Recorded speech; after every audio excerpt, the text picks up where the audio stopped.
নমস্কার বন্ধুরা, আপনারা কেমন আছেন? আশা করি আপনারা ভালো আছেন। একটু ডাক্তারের কাছে গেছিলাম।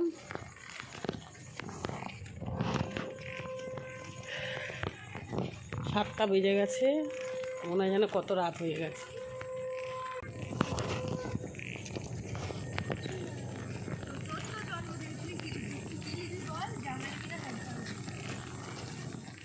জন্মদিন তুই কি নিবি বল? জামা নিবি না হেডফোন নিবি?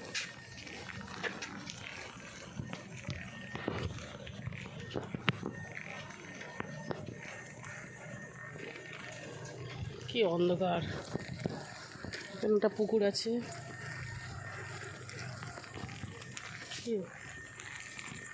গলিটা কি অন্ধকার, আসতে কি ভয় লাগে।